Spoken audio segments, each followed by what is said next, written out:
गए हैं 7, कितने बज रहे हैं 7:20 7:20 हो रहे हैं और हम लोग निकल गए हैं आज कहाँ के लिए? वाल्मीकि टाइगर रिजर्व, जो कि बिहार और नेपाल के बॉर्डर पे पड़ता है। पटना से 300 किलोमीटर की दूरी है।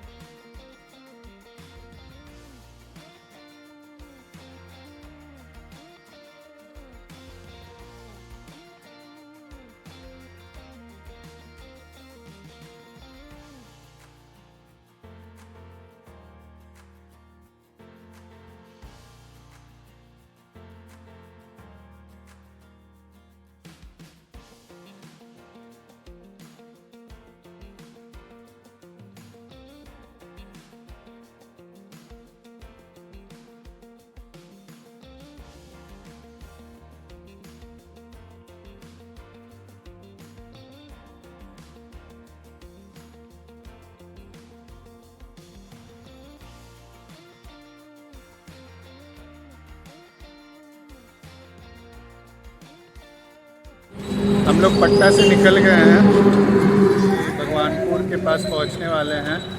पेट्रोल पंप पे रुके हुए हैं।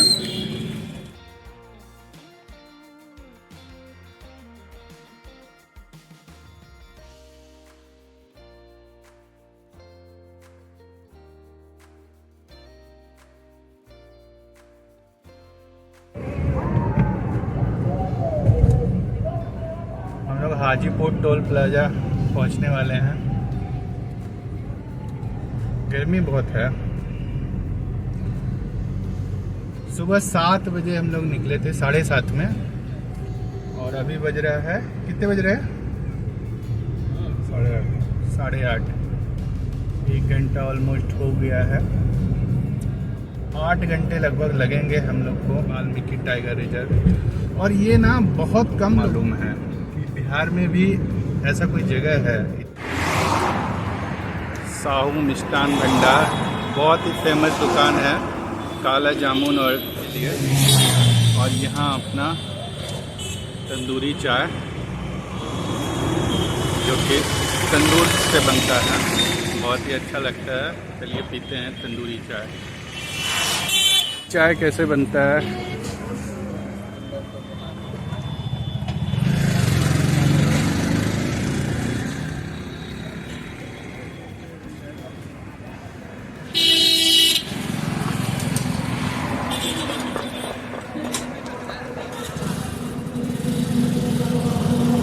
गरम पत्ती को चाय में डाल के उबाला जाता है। ये देखिए, अभी ये डालेंगे।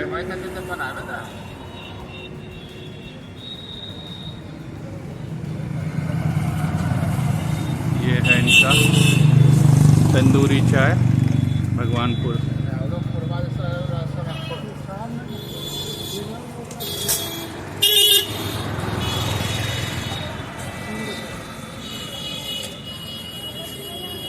तंदूरी चाय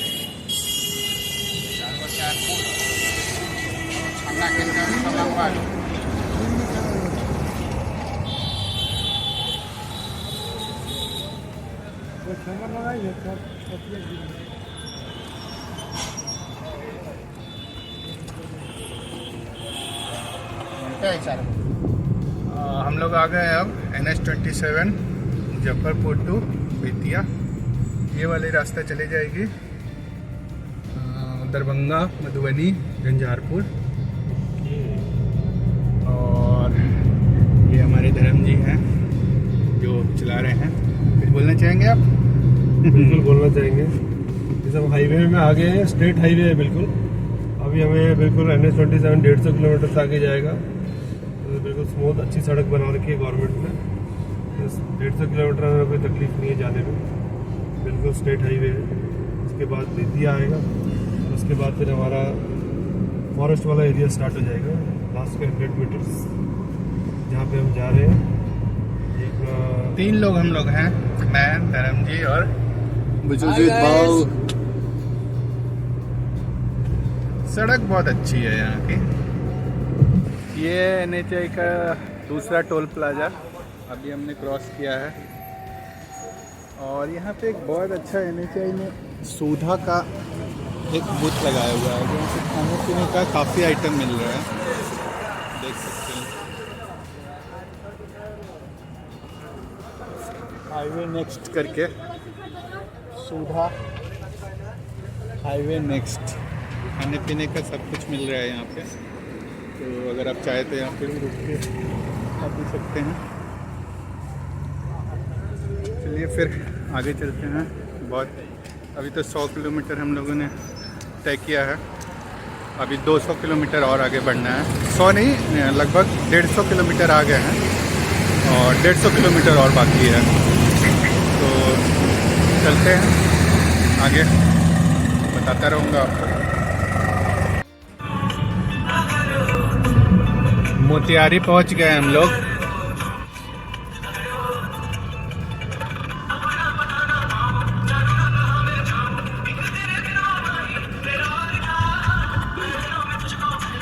बगहा 111 किलोमीटर, रक्सौल 55, बेतिया 49। ठीक है, तो हमें बगहा वाले रास्ते से जाना है। तो अभी भी लगभग 150 किलोमीटर और चलना है हम लोग को, है ना।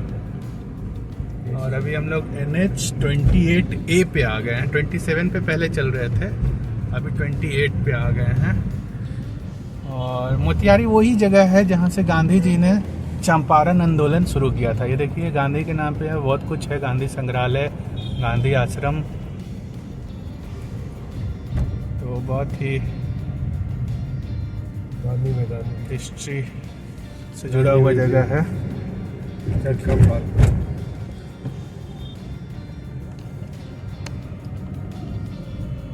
आगे आपको सब कुछ बताते रहेंगे इसी तरह। और हाँ, वीडियो अच्छा लगे तो लाइक, सब्सक्राइब, शेयर ज़रूर करें।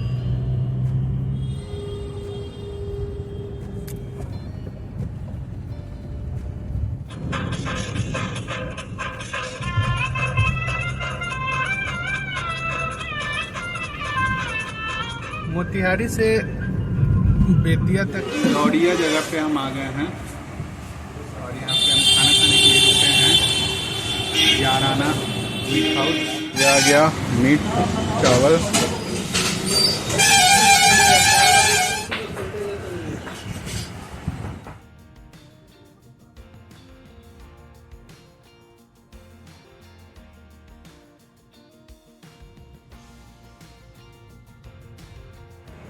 अब हम लोग वाल्मीकि नगर एरिया में घुस चुके हैं और हरियाली देखिए, क्या हरियाली है। यहाँ से 30-32 किलोमीटर और है और हम वाल्मीकि नगर पहुँच जाएंगे।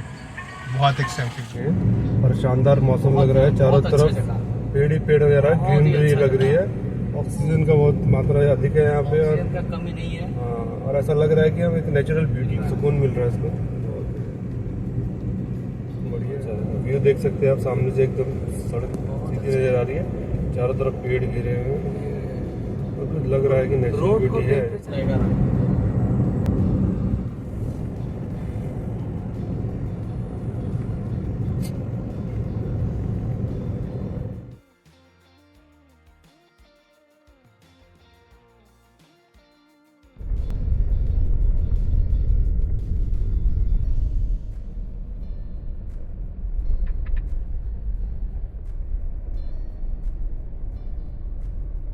वन विश्रामागार कोतराहा।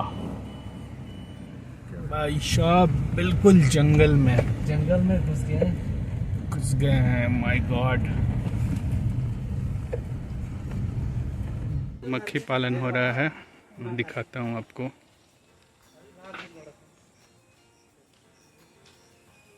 ओ भाई साहब, मुझे पता ना, मध पालन चल रहा है यहाँ पे। और इन मध पालन में मधुमक्खियाँ देखेंगे आप यहाँ पे, इसके अंदर है। एक निकाल के दिखाओगे जरा? नहीं निकलेगा। गवर्नमेंट रूम अवेलेबल नहीं था ऑनलाइन, तो हम लोगों ने सोचा कि चलो गवर्नमेंट वाला डॉर्मेट्री ले लेते हैं। तो हमने डॉर्मेट्री ही बुक किया था, पर डॉर्मेट्री में जाने के बाद वहाँ का कंडीशन देखकर हमें पसंद नहीं आया और हम अभी सोच रहे हैं कि कोई होटल लेंगे। होटल देखने के पहले थोड़ा नेपाल की तरफ से चल के आते हैं। अभी हम लोग नेपाल में हैं और उस साइड भारत है और बीच में गंडक नदी है। ये गंडक नदी, दूसरे साइड भारत, और हम लोग आ गए हैं नेपाल में। और सड़क देखिए, एक में इंडिया का सड़क और नेपाल की सड़क में बहुत अंतर है ना? हाँ बिल्कुल जी। नेपाल की सड़क की थोड़ी हालत जो है वो खराब है, गड्ढे नजर आ रहे हैं आपको, मेंटेनेंस नहीं हो रहा है यहाँ पर सड़क। कल तो फिर हम यहाँ आएंगे मॉर्निंग टाइम, लेकिन अभी तो शाम में बस ऐसे ही देखने आ गए। हम लोग रुके हैं ये होटल स्काई ब्लू में। अच्छा होटल है, बढ़िया है। हम लोग का टेरिफ जो है वो 2500 का मिला है।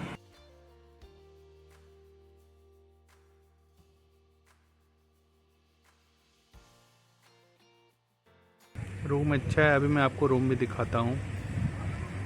रूम अच्छा है, सही है, इस जगह के हिसाब से तो काफ़ी सही है।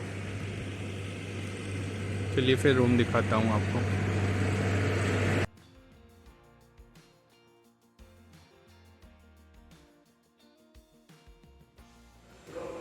हमें मिला है 201 रूम नंबर, ये गैलरी है। चलिए रूम दिखा देता हूँ आपको। छोटा सा रूम है।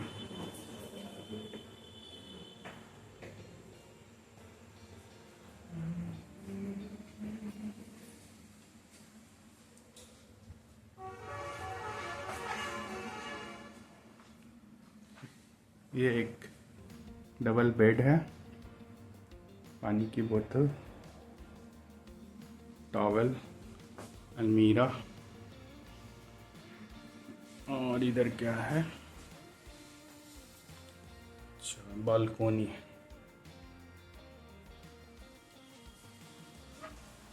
और ये है बाथरूम। अच्छा है, रूम तो काफ़ी अच्छा है और इस जगह के लिए प्रॉपर है। आज हमारा दूसरा दिन है वाल्मीकि नगर में। वाल्मीकि नगर टाइगर रिजर्व के लिए 8 बजे का हमारा स्लॉट है, 8 से 10, और अभी निकलते हैं, फिर आपको दिखाता हूँ। Let's move.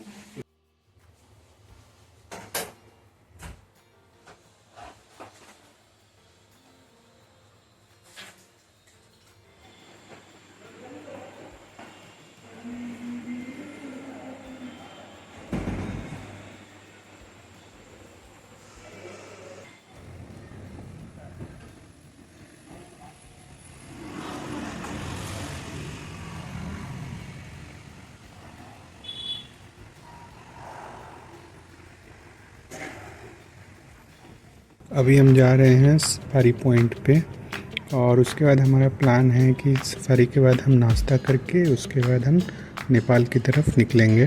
और देखते हैं, 2 घंटे का तो बोला है इन्होंने, देखते हैं कितना टाइम लगता है।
जंगल कैंप, और यहीं से हमारा सफारी शुरू होगा, जीप सफारी। दिखाता हूँ अभी आप अंदर चल के। ये जंगल कैंप,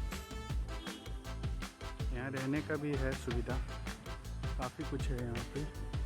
जैसे मैं आपको दिखा दूँ, एक ट्री हाउस यहाँ बनाए हुए हैं। बेसिकली ट्री के ऊपर ये थोड़ा सा कुछ बना दिए हैं, लेकिन है तो पूरा फ्रेम लोहे का ही। ये सारे एसी रूम्स हैं, और इधर बम्बू हट्स, बम्बू से बनाया हुआ हट है। और यहाँ पे है जीप सफारी, जिससे हम अभी राइड करने जाएंगे। यहाँ से हो रही है बुकिंग। एक्चुअली बुकिंग तो ऑनलाइन ही करना होता है, लेकिन ये ऑफिस है, जीप सफारी की ऑफिस।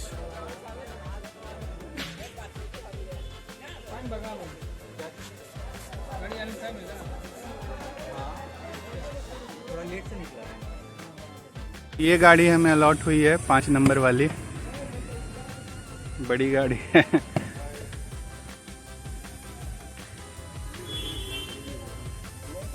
में आ गई तो फिर क्या नाम है भैया आपका? सिद्धांत कुमार जी, सिद्धांत कुमार। नेचर गाड़ी में सिद्धांत कुमार जी जा रहे हैं हमारे साथ, जो नेचर सफारी गाड़ी में मैं आपके साथ रहूँगा। बिल्कुल बिल्कुल, मुझे बहुत कुछ बताते भी रहिएगा आप। एकदम डेफिनेटली, जो भी यहाँ का इन्फॉर्मेशन है वो हाँ। बताएंगे, जो भी दिखेगा उसके बारे में बताएंगे। बिल्कुल, चलिए, आइए। Thank you thank you.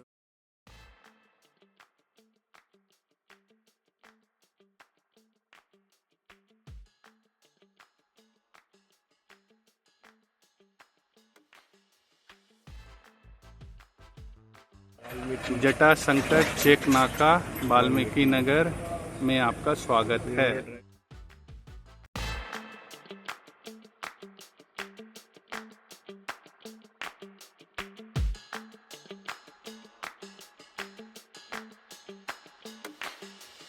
सब कुछ ओपन है, सब कुछ नेचुरल है, किसी को कुछ खाने के लिए बाहर से नहीं दिया जाता।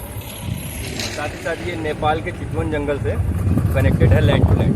अभी उसी के सौगी बरवार इनसे जानवर में टाइगर्स हैं, टाइगर रॉयल बंगाल टाइगर का है लगभग अभी 24+ टाइगर। बाकी बड़े जानवर में गौर है, जो अपने बिहार का राजकीय पशु भी है।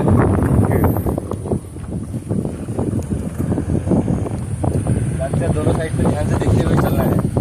क्या बीच इधर कॉमन ट्रैक पे बहुत ज़्यादा रश है, तो इधर दिखने के चांसेस कम होते हैं। पर मॉर्निंग स्लॉट में क्या होता है कि कॉमन ट्रैक पे भी बहुत सारे जानवर दिख जाते हैं आपको।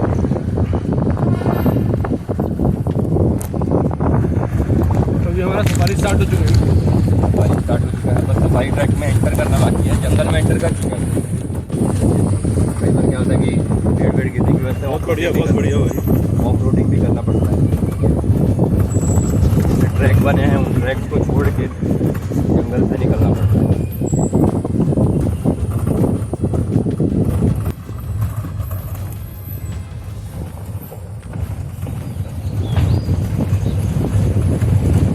जो काला पानी बोलते हैं, स्मोक जो है काले काले दिख रहे हैं आपको। हाँ, बरसाती नदी है। टीपी टेम्पल जा सकते हैं, यहाँ आगे सीधे हम लोग सफारी ट्रैक पे एंटर करेंगे। तो इधर से वाल्मीकि टेम्पल जाना है, और इधर से हमारे सफारी की रास्ता है, राइट? सफारी ट्रैक का हमारा दरवाजा खोलने ओपन करने के लिए बैरियर लगा हुआ है यहाँ पे, जो कि हम अब सफारी ट्रैक के अंदर एंटर कर रहे हैं। देख सकते हैं आप, ट्रैक का ओपनिंग तो हमने ओपन कर दिया है।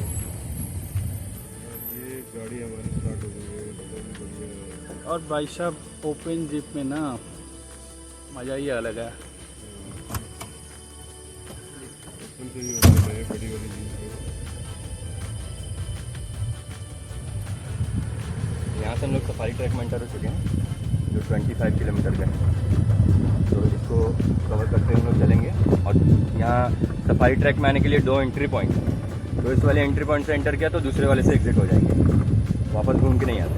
अच्छा जी। और यहाँ दोनों साइड देख सकते हैं आप, कड़ी पत्ता का झाड़ है जो नीम के पत्ते की तरह दिख रहा है। स्मेल भी आ रही होगी। अब यहाँ से अलर्ट होके देख के चलना है, देखते हुए दोनों साइड में।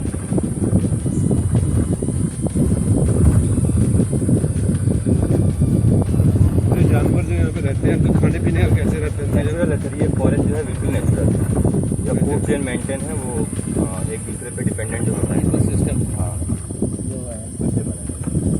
ये यहाँ देखेंगे आप दोनों साइड पे तो ये जंगल बिल्कुल भी नेचुरल है। यहाँ पे जानवरों को कोई भी फूड वगैरह कुछ भी नहीं दिया जाता है। वो अपना नेचुरल तरीके से ही अपनी खाने की व्यवस्था करते हैं। क्या है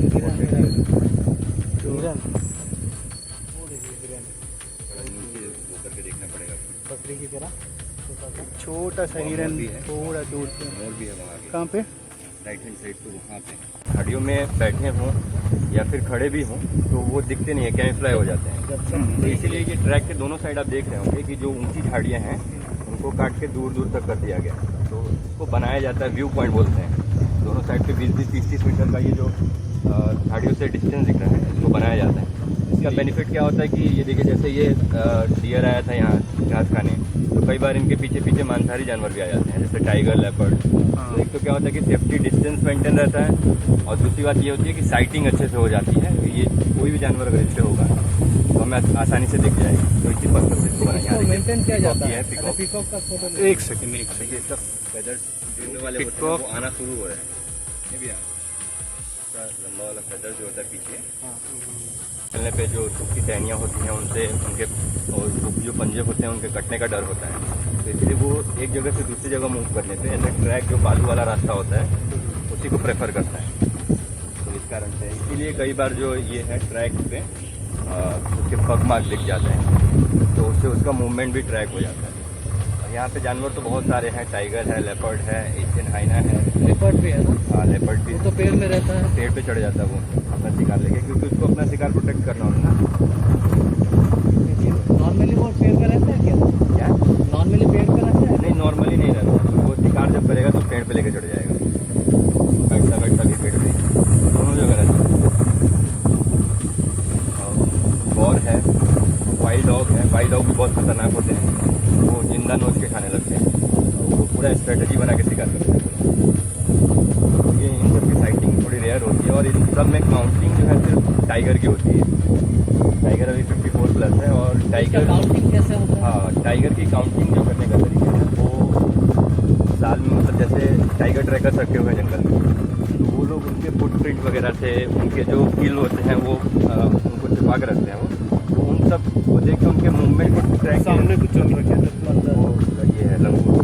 तो इससे क्या होता है कि उनका एरिया वो ट्रैक करते हैं कि किस साइड से। तो उस पर्टिकुलर एरिया में क्या करते हैं, कैमरा ट्रैपिंग पेड़ों की जड़ों में लगा देते हैं।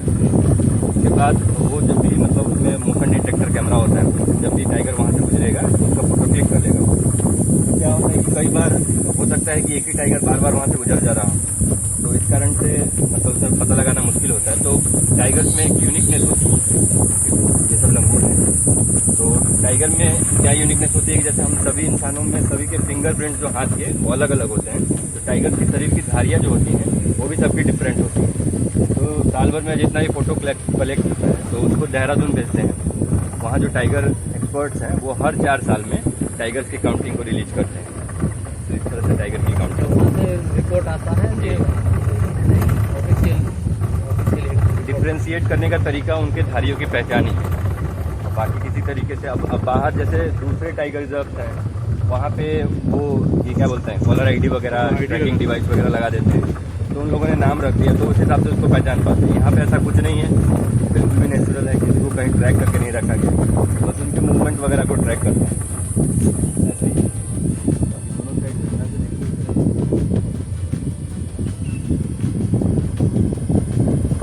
धीरे-धीरे मानसून आ रहा है घास पर। तो जंगल के अंदर जो भी काम होता है वो वहीं करते हैं, क्योंकि वो जंगल को हमसे बेहतर जानते हैं और पहले से वो जंगल से जुड़े हुए हैं। तो जंगल पे उनकी डिपेंडेंसी कम करने के लिए एक तो उनको इससे जोड़ दिया गया। यहाँ आप जंगल कैंप में जाएंगे तो वो कैंप है जो कैंटीन है, तो कैंप में भी आपको सारे स्टाफ जो है रूम अटेंडेंट वगैरह वो लोग आपको थारू ट्राइब के दिखेंगे। कैंटीन वगैरह कौन से ट्रेन? थारू। और कैंटीन जो है वो भी वही लोग रन कर सकते हैं।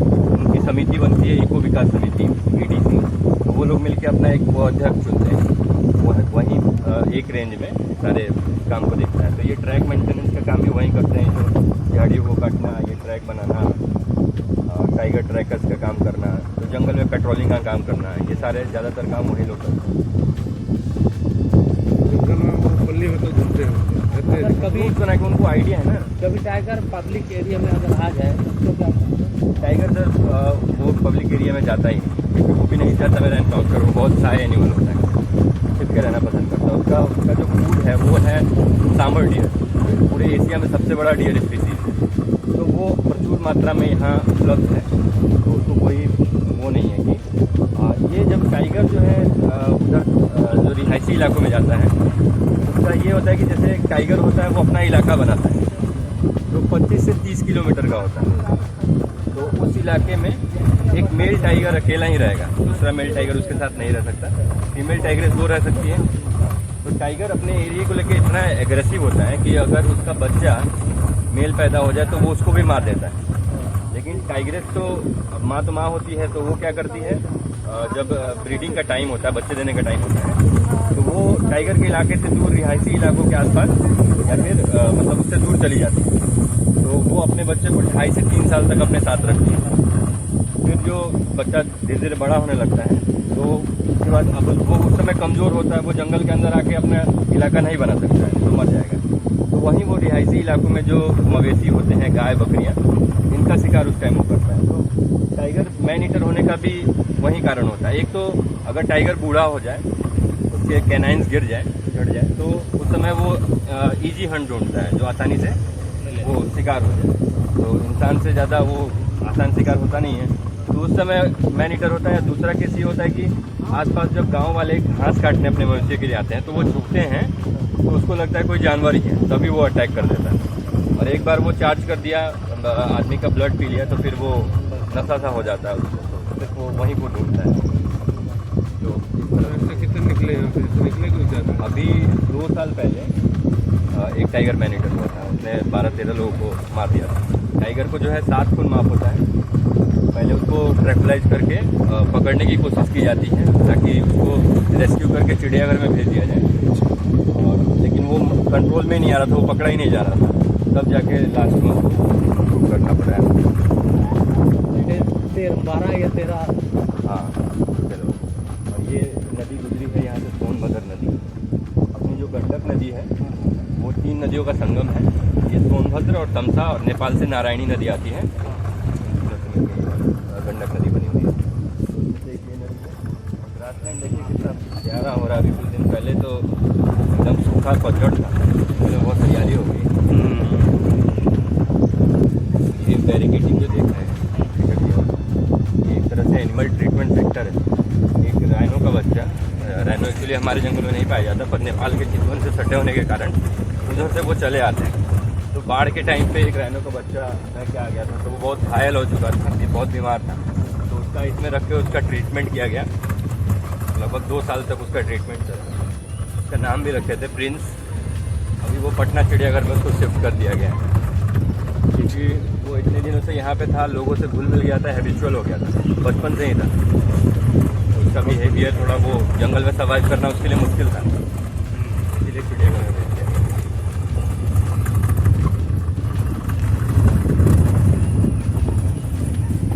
जंगल को थोड़ा देख लेते हैं। देखिए कितना घना जंगल है और कितना हरियाली है।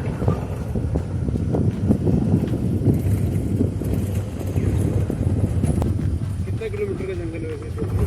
पूरा जो वाल्मीकि टाइगर रिजर्व है वो 901.07 किलोमीटर स्क्वायर में फैला हुआ है। 4 किलोमीटर। हाँ, हम इसका कौन सा पोर्शन देखते हैं? अभी हम जैसे जा रहे हैं, इसका कौन सा पोर्शन? ये वाल्मीकि नगर रेंज है। इसमें इसको टोटल 8 रेंजों में डिवाइड किया गया है। तो जिसमें और 2 डिवीजन है, डिवीजन 1, डिवीजन 2। डिवीजन 1 में 3 रेंज आते हैं, मंगराहा, गोवर्धना और रगिया। और डिवीजन 2 में ये अपना वाल्मीकि नगर हो गया, गनौली हो गया, हरनाटाड़ हो गया, मदनपुर और चूटा है। जिसमें से वाल्मीकि नगर रेंज में हम लोग ये उसका 25 किलोमीटर का ट्रैक जो है वो 4 किलोमीटर। हाँ नहीं, सिर्फ 25 किलोमीटर का ट्रैक बना हुआ है, और उसको वहाँ से करेंगे तो वो हो ही जाएगा।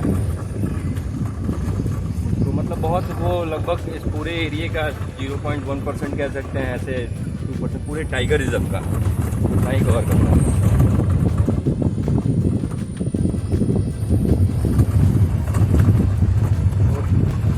मतलब ये 25 किलोमीटर का ना है, तो पूरा एक टाइगर का एक जो उसका इलाका होता है 25 से 30 किलोमीटर का वो बनाता है। वो जो इम्पोर्टेंट कड़ी है ये हम लोग हाइट पे चढ़ रहे हैं। जंगल सफारी के दौरान हम लोग हिमालय की जो शिवालिक रेंज है, जो सबसे लोएस्ट श्रेणी है, उसके रेंज को कवर करते हैं। तो हम लोग सी लेवल से लगभग 600 फीट हाइट तक जाएंगे। तो हम लोग सी लेवल से लगभग 600 मीटर ऊपर जाएंगे। ओपन भी है, बिल्कुल ओपन फॉरेस्ट, कहीं से कोई बैरिकेडिंग नहीं। मैंने शुरू में ही बताया आपको, इवन जो बॉर्डर्स हैं चितवन जो है नेपाल में है, वहाँ पे कोई बैरिकेडिंग नहीं है, बिल्कुल ओपन है, कनेक्टेड है लैंड टू लैंड। अब हम आ गए प्योर जंगल में।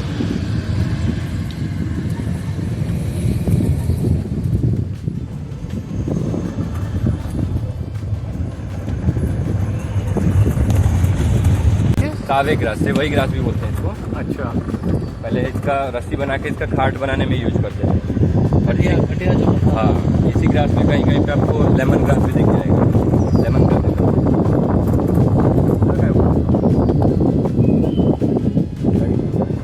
उन्हीं के नाम पे बना हो ना। ये जो वाल्मीकि नगर है, तो पहले वाल्मीकि ऋषि जो थे, पहले रत्नाकर डाकू थे। तो वो जब तपस्या कर रहे थे तो इसी जंगल में कर रहे थे। तो तपस्या में वो इतने लीन हो गए थे कि उनके शरीर पे भी ये अपना टर्माइट पूरा माउंट बना लिए थे मिट्टी का। तो इसीलिए इसको वाल्मीकि भी कहते हैं, बहुत पवित्र माना जाता है ये जो टर्माइट माउंट दिख रहा है आपको।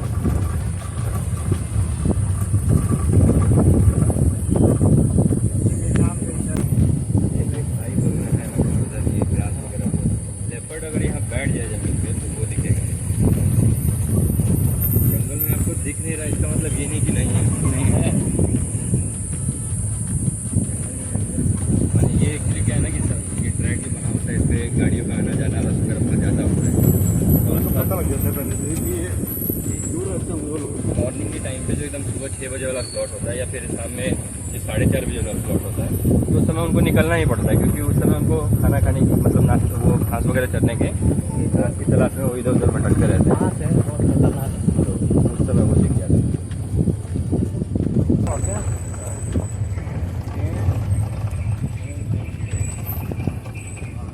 पहली गाड़ी है क्या इधर? आगे तो पेड़ की डी हुई है।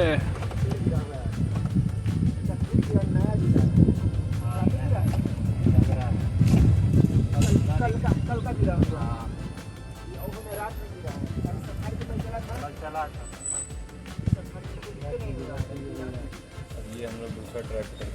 यहाँ पे चूँकि पेड़ गिर गया है आगे, तो हमें अपना रास्ता बदलना पड़ेगा। वहाँ आगे ट्रैक हो जाएगा ना, ये गाड़ी है।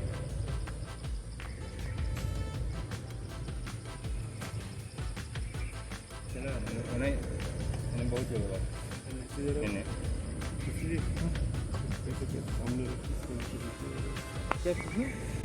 अच्छा, लगा कि साइटिंग हो जाएगी, इधर पेड़ गिरे हैं।